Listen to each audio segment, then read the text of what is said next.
Buenas tardes, mi nombre es Omar Lucio y esta es nuestra evidencia final sobre la situación problema de la materia fundamentación de la estructura y transformación de la materia. Aquí está cómo está conformado nuestro equipo, el cual nuestros integrantes son Jorge Cinco, Omar Lucio, Diego Torres, Alejandro Peñafiel y Santiago Lanís. Hablando sobre el derrame del ducto de Pemex, esto ocurrió en el año 2014.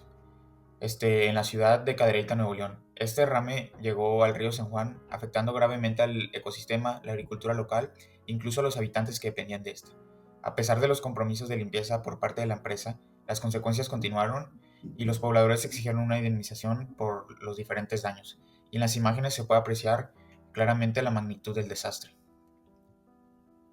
Hablando sobre el impacto ambiental, este contaminó tierras de cultivo, canales de riego, afectó a la flora y la fauna, además de dañar claramente la calidad del aire y del agua. Como respuesta, Pemex implementó algunas medidas de limpieza y prometió mejoras en el mantenimiento. Después tenemos el caso similar. Este ocurrió en abril de 2025, donde la empresa Ternium tuvo un derrame tóxico en un arroyo de San Nicolás. En este se derramó miles de litros de químicos, dañando gravemente al ecosistema y causando la muerte de diferentes especies.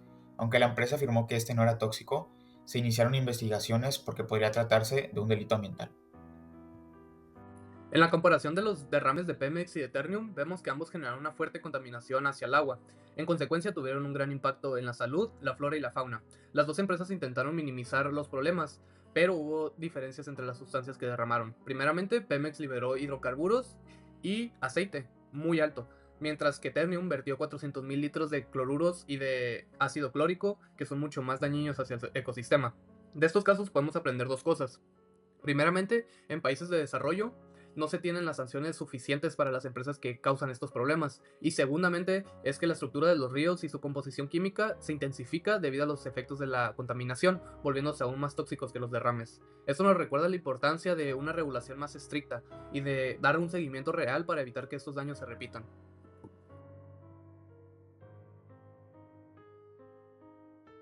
Ahora hablaré sobre los hidrocarburos presentes en el petróleo. Para dar un resumen, son un conjunto de compuestos orgánicos que sus moléculas están compuestas por átomos de carbono e hidrógeno, están organizados en diversas estructuras dependiendo del tipo de hidrocarburo. Primero está el metano, el cual es muy sencillo y el principal componente del gas natural, es incoloro, inodoro y muy inflamable y es utilizado como combustible y materia prima en la industria química. Luego está el butano, el cual es de cadena lineal o ramificada, a temperatura ambiente es un gas, pero puede licuarse fácilmente bajo presión y se usa en encendedores y como combustible doméstico.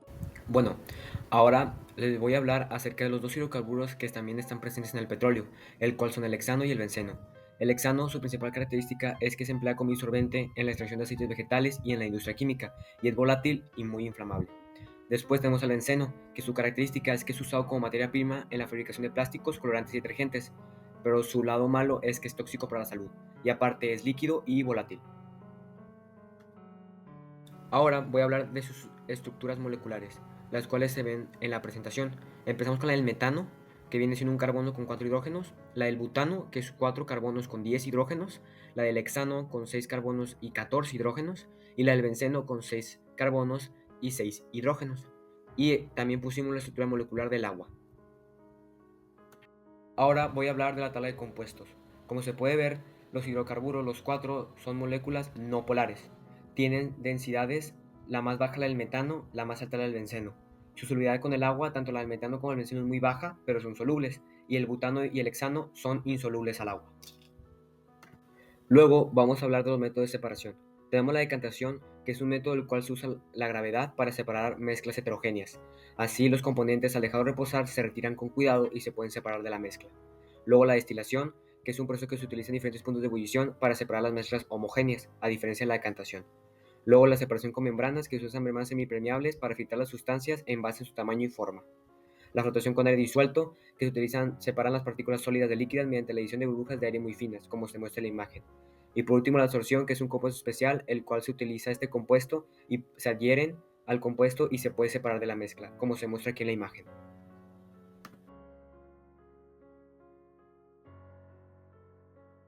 Primero, cuando hablamos sobre la toxicidad de los hidrocarburos, la salud humana, tenemos que mencionar las vías de exposición, que podría ser ya sea la inhalación de vapores, cuando los hidrocarburos evaporan y se mezclan con el aire, ingestión de agua, ya sea accidental o por medio de fuentes indirectas, ya sea como consumir agua que fue pasada por sedimentos a otras fuentes de agua, peces u organismos contaminados, que también pueden alimentar toda la cadena alimenticia, y así el ser humano ya sea se puede comer los peces directamente afectados, los aves directamente afectados, o un depredador cercano que hubiera estado en el área de impacto del derrame.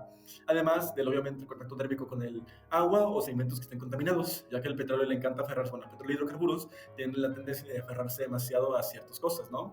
Con efectos secundarios, bueno, secundarios a los principales, o principales de general, será la irritación respiratoria, cutánea y el daño hepático, además de riesgo aumentado de leucemia, ya que los hidrocarburos cuentan con el benceno, que es un compuesto aromático, que además es extremadamente cancerígeno y puede dar a cánceres de todos los tipos, pero principalmente tienden a ser leucemia de primer o segundo grado, ¿no? Además, como dato en el río San Juan, se derramaron de 10 a 15 mil toneladas de crudo, y luego de que se hicieron los estudios epidérmicos, pues se dieron cuenta de que había enfermedades respiratorias elevadas y daños principales a la población. Para hablar sobre los efectos del derrame de petróleo sobre el ecosistema del agua, tenemos que mencionar que se formó una gran película de crudo encima de la superficie del agua. Es decir, encima de la superficie del agua se formó una capa de petróleo y hidrocarburos que limitó bastante la fotosíntesis y, bueno, que impidió la luz y el aire, y esta a su vez impidió que se formara efectivamente la fotosíntesis y se redujo bastante el intercambio de gases entre el agua y la superficie, además de que se formó la bioacumulación de organismos. Entre los efectos de la fauna se encuentran el bloqueo de las branquias de los peces, no malformaciones y una gran causa de mortalidad, pues debido a los efectos directos de ingerir, de estar en contacto con o estar en un ambiente que esté en mayor parte contaminado por hidrocarburos, ya sea en el aire o en el agua. Como dato, en el río San Juan se estima que se provocó 6 kilómetros de daño a lo largo del río y además 18 kilómetros más entre los canales de agua que fueron afectados. Hablaré sobre el método elegido, que fue el de la decantación. Es un método físico que permite separar mezclas heterogéneas, ya sea un líquido y un sólido o dos líquidos invisibles. El proceso se basa en la diferencia de densidad. Al dejar reposar la mezcla, las sustancias se separan en capas, como ocurre con el agua y el petróleo. Para mayor precisión, se usa un embudo de decantación. Elegimos este método porque es muy útil y es muy sencillo de usar, es económico y permite separar eficazmente líquidos invisibles o sedimentos insolubles. Sin embargo, no funciona con sólidos o líquidos que se disuelven, como lo es la sal en el agua, ni con partículas demasiado ligeras que no permanecen en el fondo. Pensamos que la decantación resulta práctica para casos como la separación de petróleo y agua, ya que sus propiedades, como que el agua es polar y el petróleo apolar, facilita la separación.